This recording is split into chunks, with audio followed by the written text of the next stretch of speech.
वह आदमी एक बड़ी कंपनी का सीईओ था, लेकिन उसे अपनी बेटी की देखभाल के लिए कोई नैनी नहीं मिल पा रही थी, क्योंकि उसकी बेटी हर नई नैनी के साथ रोना शुरू कर देती थी। उसने अब तक 18 नैनियों को डराकर भगा दिया था। तब आदमी ने अपने असिस्टेंट को आदेश दिया कि किसी भी कीमत पर उसकी बेटी की जैविक माँ को ढूंढ निकाले। उसी समय एक नई इंटर्न वहाँ आई और बोली कि वह कोशिश कर सकती है बच्चे को शांत कराने की। आदमी ने उसे बेटी को पकड़ने दिया। लड़की ने प्यार से बच्चे को गोद में लेकर धीरे धीरे शांत किया, और हैरानी की बात यह थी कि बच्ची तुरंत रोना बंद कर दी। ये देखकर सब दंग रह गए और आदमी को शक हुआ कि क्या ये वही महिला है जो उसकी बेटी की असली माँ है। असल में 1 साल पहले आदमी ने उसी महिला को एक क्लाइंट के दुर्व्यवहार से बचाया था। महिला उसे धन्यवाद देना चाहती थी, लेकिन देखा कि आदमी का चेहरा बहुत पीला पड़ा हुआ था। उसने उसकी मदद की और उसे होटल के कमरे तक पहुंचाया। कमरे में जाते ही एक अजीब खुशबू फैल गई और दोनों अपने आप को रोक नहीं पाए। उन्होंने वह रात साथ बिताई। उस रात के बाद महिला को पता चला कि वह गर्भवती हो गई है। डॉक्टर ने उसे बताया कि बच्चे के जन्म के समय किसी परिवार के सदस्य का साथ होना जरूरी है। इसीलिए महिला ने अपनी माँ को बुलाया, लेकिन रास्ते में उसकी माँ का एक्सीडेंट हो गया। अस्पताल के बाथरूम में जब महिला अपनी माँ को पुकार रही थी, दर्द से तड़पते हुए उसने वही बच्चे को जन्म दे दिया। माँ को खोने के बाद वह बहुत टूट गई थी और उसके पास बच्चे को पालने के लिए पैसे भी नहीं थे। इसीलिए उसने मजबूरी में बच्चे को उस आदमी के दरवाजे पर छोड़ दिया, यह सोचकर कि वह अमीर है और अपनी बेटी का ख्याल रख सकेगा। अगले दिन आदमी की नौकरानी ने बच्चे को पाया और तुरंत सीईओ को खबर दी। आदमी ने उसी पल उस रात की महिला को याद किया और तुरंत बच्चे का पितृत्व परीक्षण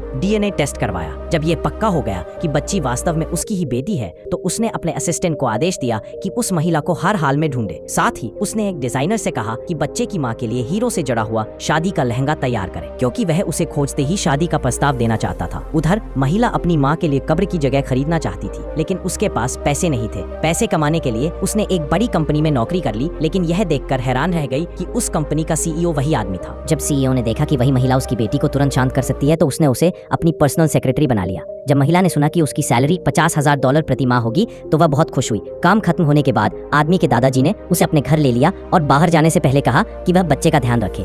इस बीच आदमी के असिस्टेंट को पूरी जानकारी मिल चुकी थी कि वही महिला बच्ची की असली माँ है। ये जानकर कि वह महिला अब सीईओ के घर पर है, आदमी तुरंत घर की ओर दौड़ पड़ा अपनी बेटी और उसकी माँ से दोबारा मिलने के लिए।